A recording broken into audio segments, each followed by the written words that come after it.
Welcome to Jamaica Magazine. I'm Adrian Atkinson. We have an interesting show lined up just for you as we find out more about micro, small and medium enterprise financing, as well as work being done in the energy and labor ministries. So stick around. You don't want to miss a minute. Stay tuned. Catch the JIS's Year in Review supplement in The Gleaner this Sunday, January 26. Also, download our augmented reality mobile app by scanning the QR code shared in our Gleaner supplement to view our Year in Review video features on YouTube or read the articles on our website. Here's how. Install a QR code reader app in the Play Store. Scan the code on the front page of the JIS Year in Review supplement, then click download or follow the link. Open the app, hover over the QR codes on each page to watch the full Year in Review features on the JIS YouTube channel. It's that simple to see the invaluable contribution that our government through the different ministries made for 2019. This week on Get the Facts, we'll find out more about how micro, small and medium-sized enterprises can gain access to financing from the Development Bank of Jamaica.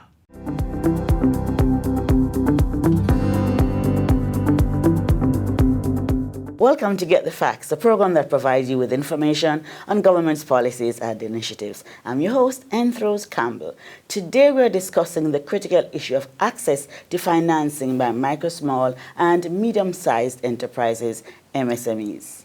The Development Bank of Jamaica, the DBJ, has been facilitating this process, and in studio is General Manager of the Strategic Services Division, Christopher Brown. Mr. Brown, welcome to the program. Thank you very much for having me. What a big title that is. What do you do?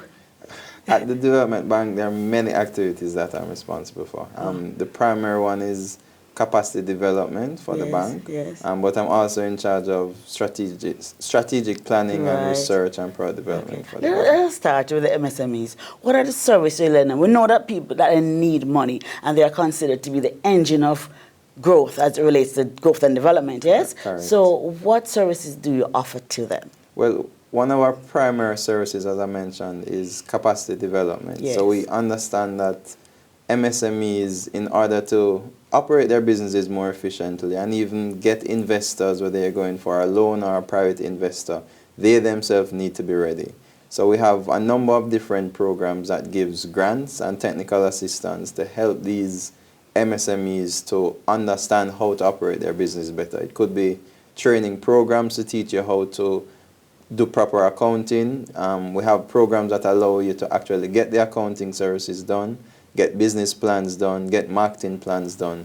I would say a number of the different requirements that the banks will say you need to have in order to access loans. So there are a number of different programs we have. We give grants of up to $4 million dependent on the different program that will allow businesses to test their ideas, especially if what they're doing is very innovative. Grants mean that they don't have to pay it back, right? That is so correct. $4 million. Right. So yes. Some of the programs, we have a program currently called the Ignite program, which is focused on innovative businesses. So somebody bringing a new product or a new process to the market. They were able to get $4 million to be able to develop that prototype and help to bring it to the market, so to make it commercially viable. Yes. There are other programs we have, which is our Voucher for Technical Assistance program, which allows any business to get up to $200,000 in grants to be able to get the necessary documents that I mentioned. Get a business plan done, get your accounting done, get your financial statements done, as well as I think there are at least 20 other services that you can get access to with that particular program. For that money that you don't have to pay back. So how does that work, though? How do you help in this regard? Do you actually have a technocrat who sits with the persons and help them to do the business plan or that's how it works? Well, currently there's a portal, dbjvoucher.com, that you can visit, and it will list all the services that we offer. It will also list the accredited business development organizations which you can go to. So you'll get a voucher, you carry it to one of these technocrats, technical service providers, and they would be able to give the necessary assistance that you require based on the voucher that you particularly have. So how do people know about these facilities? What are you doing to ensure that people know about these facilities? Well, there are a number of different marketing campaigns that we run. Opportunities like this where we come here, we tell people about the different programs we have. We partner with the approved financial institutions or commercial banks or microfinance institutions or other financial institutions who offer our services to let their clients know about these particular services. So the approved financial institutions, these are regular banks? That's correct. Yes, well, yes. In addition to commercial banks, we have credit unions that are approved financial institutions. So SMEs that want DBJ financing can go to 23 different financial institutions Across the island to ask for a specific DBJ loan. And what they will get are loans at concessionary rates or concessionary terms. So either lower interest rates than what you would normally get walking into the bank, or for longer tenures or a longer time for you to repay the loan. Maybe it's normally 5 years. In this, you can get up to 10 years. Right. So you have some control over the interest rates that the institutions will lend? Well, dependent on the program we have, we indicate to the banks that they should not lend above a certain amount. So it isn't, the misconception out there is that we lend to the banks and then the banks add on a lot more interest rate and makes our money more expensive. But it's quite the contrary. What we do is we indicate that there is, let's say, a maximum that the interest rate can be to try and ensure that MSMEs still get at concessionary rates. All right. Tell me, who is a MSME? MSME, right. Okay, MSME, well, it's micro, small, and medium-sized enterprise. Who is micro, who is small? What micro qualifies is, if your annual revenue is less than 15 million J, you'd qualify as a micro entrepreneur business. If you're less than 75, so between 15 and 75 million annual revenue would be a small business. And then a medium-sized business would be 425 million or less. Okay, all right. So I need a loan from DBJ, not from DBJ, but through your facility. Right. The first thing I do, I approach the bank or the institution, right, and I say I would like to, what's the step? Right. Tell us about So when steps. you go to the bank, any of these financial or approved financial institutions, you indicate that you want a DBJ loan. They will tell you there are different requirements that you need to bring. Maybe it's a business plan, a marketing plan, to show that you have some kind of management capacity. Yes. What you can do at that point in time is log on to our voucher portal, apply for a voucher, and carry it to one of these service providers. Okay. After you get what the banks have asked you to provide, you can go into the bank and then request a particular loan amount. Let's say it is $10 million you want to borrow. They would typically ask you to have collateral to be able to secure the loan. This is where DBJ's credit enhancement facility comes in, where we will guarantee up to $30 million or 80% of the loan. Let's continue with this discussion on the enhancement fund when we return from the break. Okay.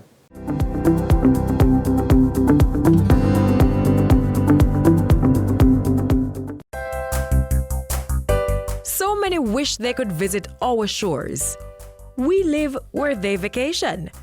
Brand Jamaica beckons all from the four corners of the earth. Well, as a Jamaican, I have great pride in selling it. You know, your pride that you sell Jamaica with is something that it rolls off. Jamaica has so much to offer, and every time I have the privilege of bringing an executive down to Jamaica, an executive from an airline or a tour operator or a travel agency, and you take them across the country, you know, the pride that they said, wow, I can't imagine, especially when it's their first time. Wow, I love this. Build it. Cherish it. Our wealth is Brand Jamaica.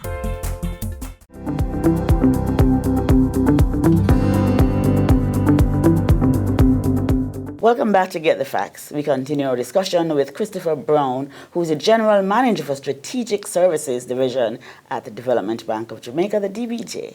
Mr. Brown, when we were going to the break, we were talking about the Credit Enhancement Facility. Tell us about that. Okay, so the Credit Enhancement Facility is really a guarantee program. So it helps businesses that don't have enough collateral to get collateral support from the DBJ.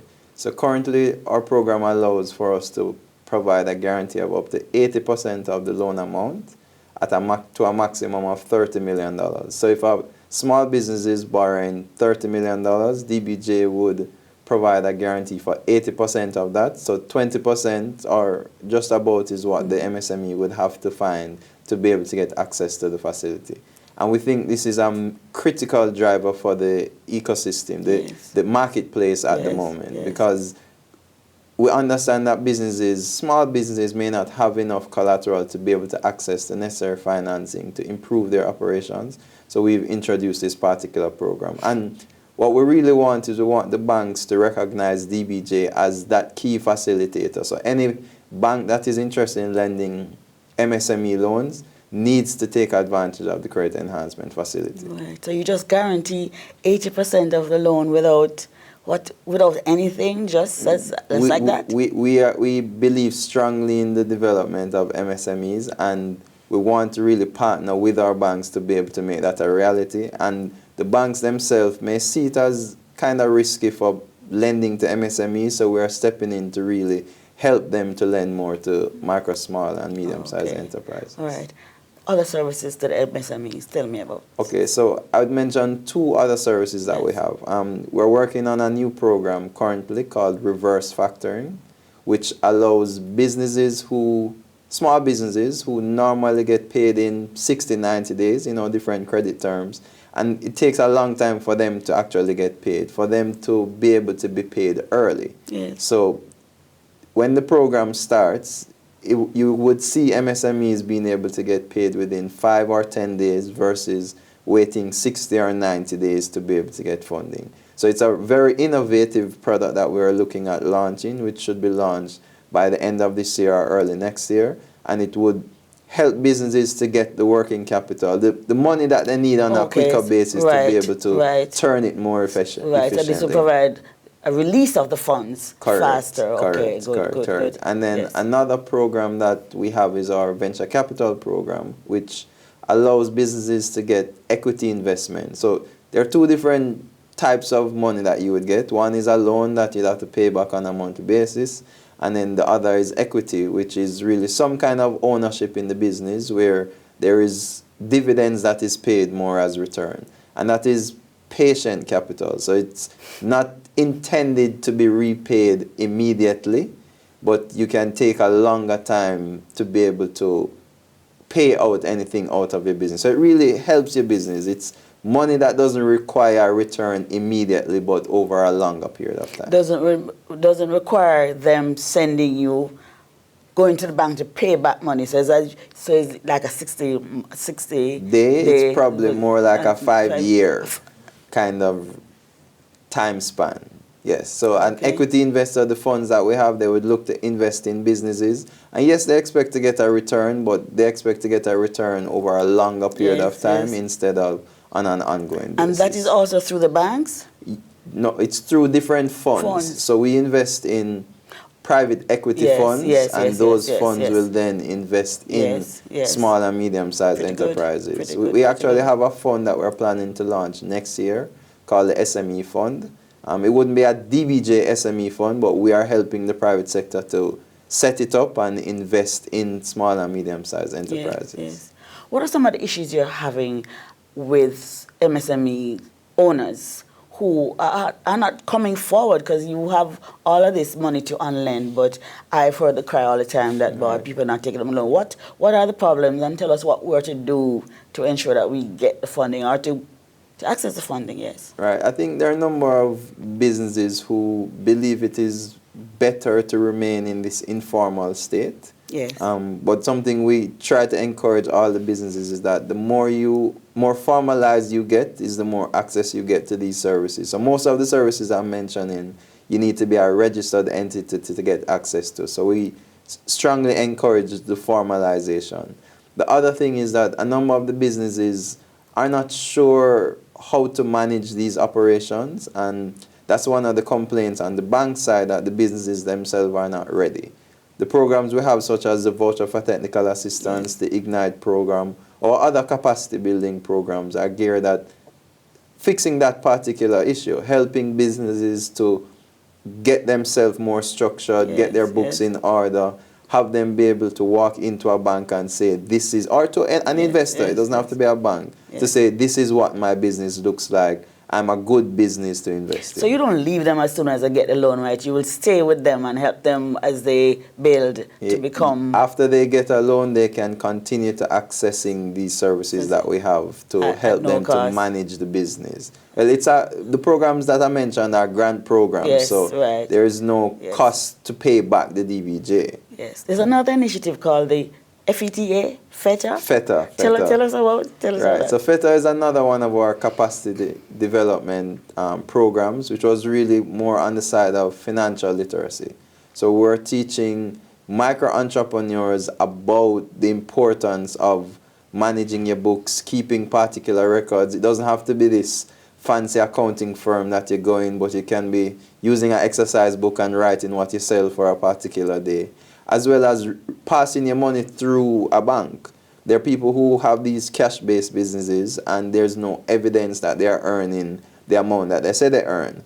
And then they walk into a bank to try and get financing, but the banks have no record that you are actually earning the amount you say. So we encourage businesses, if you sell something today, deposit in the bank. If you need to draw it out the following day, because you need to buy goods on a continuous basis, then you do that. But that indicates to the bank that you are actually making money and that you are a good client for them to lend to.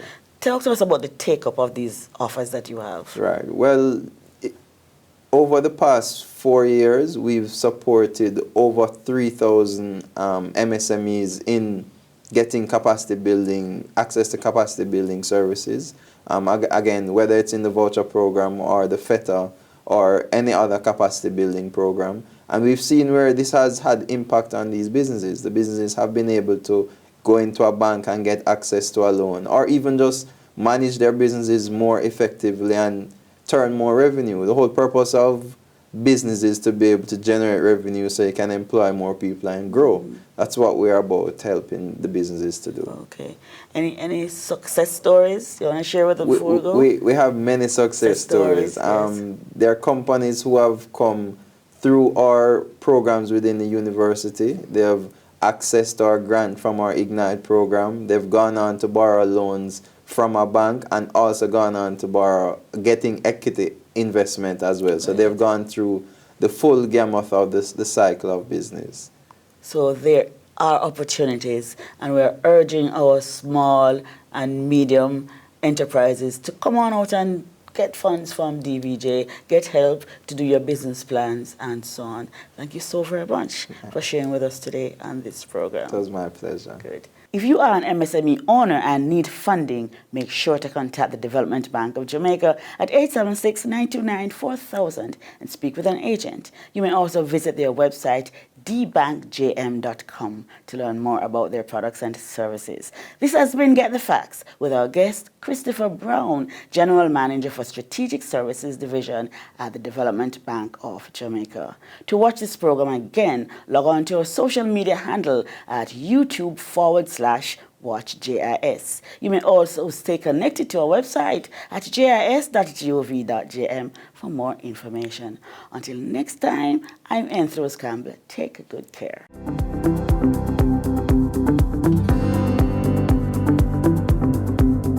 If you've ever wondered what your property taxes are used for, wonder no more. Your property taxes provide revenue for the provision of public and community amenities throughout Jamaica, which are delivered by local government officials. When you pay your property taxes, you aid with the maintenance and expansion of our street lighting to ensure you are not walking in the dark at nights, the collection and disposal of solid waste to prevent the pileup of garbage in communities, the improvement of our community infrastructure, and repairs to fire stations and service vehicles, along with rehabilitation of our roads. Pay your property taxes online, in line, or via mobile tax units and avoid being sought by the government. For more information, visit the Tax Administration website at www.jamaicatax.gov.jm or call 876-902-9463. Jamaica has the largest wind energy facility in the English-speaking Caribbean. I'm, of course, talking about the Wigton Wind Farm, located in Manchester. Check this out.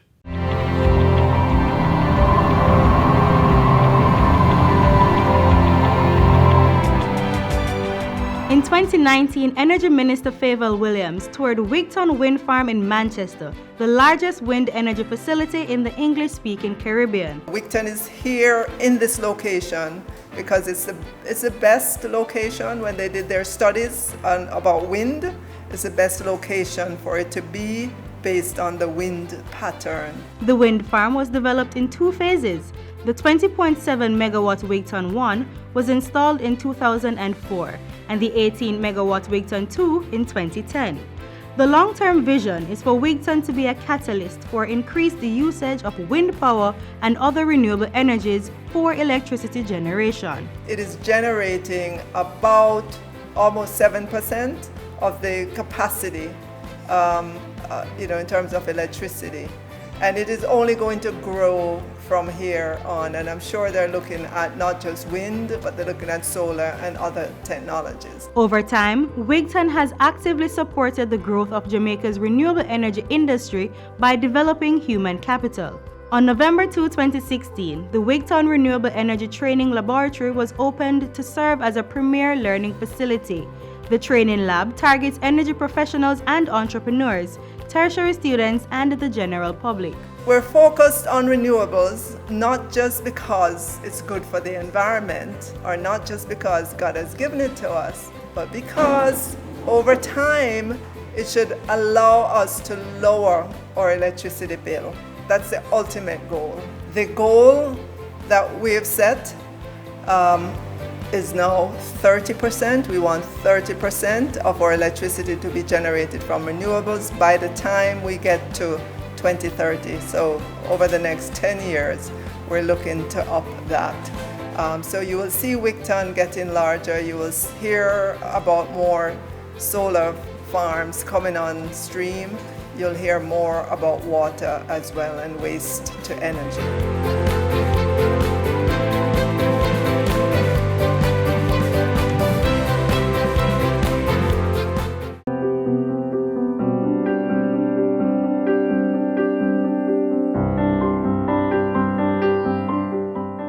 12,000 women are diagnosed with cervical cancer each year.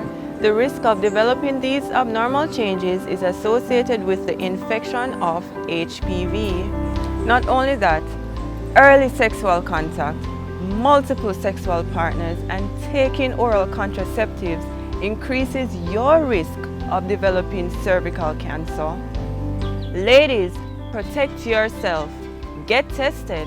It is better to be aware than to be living in absolute fear. The Petroleum Corporation of Jamaica's energy competition is right around the corner. If you're looking to enter, by now you would have started to conceptualize your inventions, which will have to be a cut above the rest.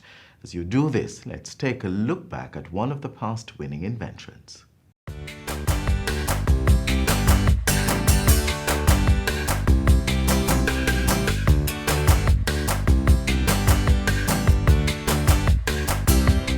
On a daily basis, we experience frequent power outages. When we experience those frequent power outages, school is disrupted.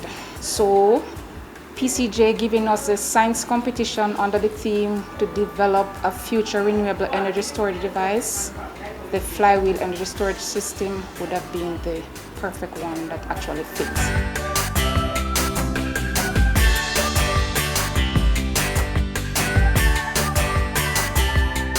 The Petroleum Corporation of Jamaica gave the Winston Jones High School an opportunity of a lifetime through its 2018 Schools Energy Program competition. The students and their teachers from the Manchester-based institution worked long and hard to accomplish their task.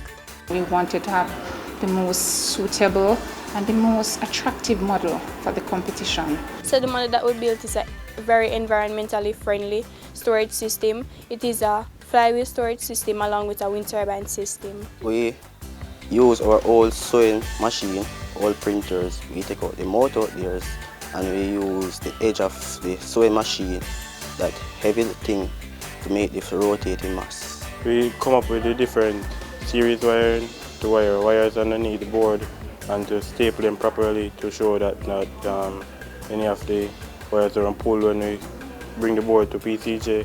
It did work the first time because we have motor machine up, we have fan belts rubbing out, and the board we put it that could manage it the first time, so we'd have to remake it. And remake they did, so that eventually their flywheel energy storage system was a cut above the rest, and they were placed first in the 16 to 19H category. The wind turbine, the blades will be made in aerodynamic forms. So the wind will turn the blade, which that energy will be called rotational energy, which will then spin the motor. When the motor is then spin, direct current is being generated. Because direct current cannot be stepped up or stepped down, you'll need to convert the current from DC to AC, which will be then converted in the powerhouse. The powerhouse consists of rectifiers, diodes, capacitors, ECT, resistor, just a few. Then it will be then passed to the motor. After it has been converted from DC to AC, it will then power this motor.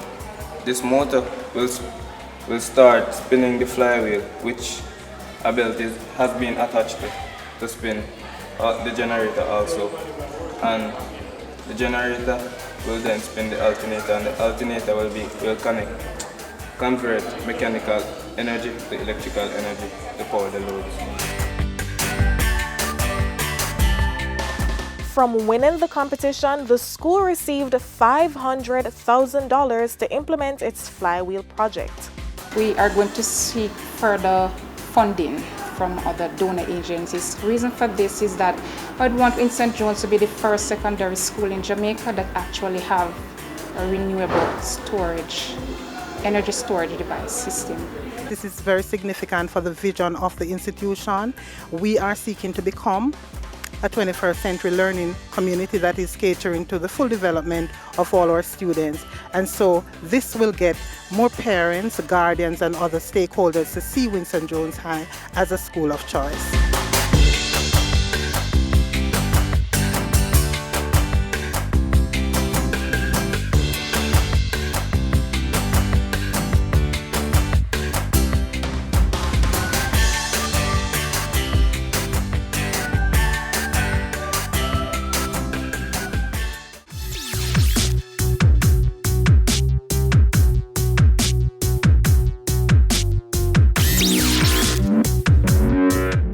The Ministry of Labour and Social Security will be hosting its 2020 Roadshow on Thursday, January 30. The theme is safeguarding the values of dignity in work and true respect for all. The roadshow will be held at the Jamaica Conference Centre in downtown Kingston and will cater to job seekers, employers, workers and trade unionists. There will be lots of information available that you can utilize within your workplaces. The roadshow is part of the Ministry of Labour and Social Security's efforts to make Jamaica the place of choice to live, work, raise families, and do business.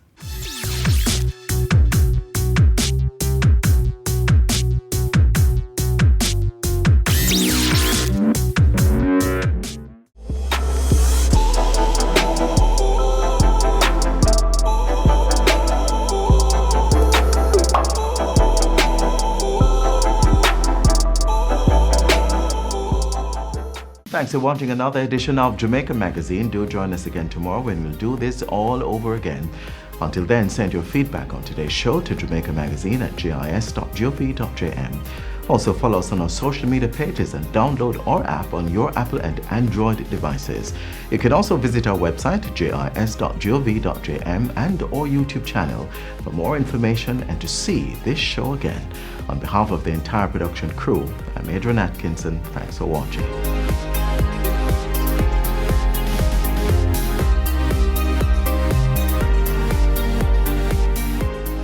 This has been a production of the Jamaica Information Service, the voice of Jamaica.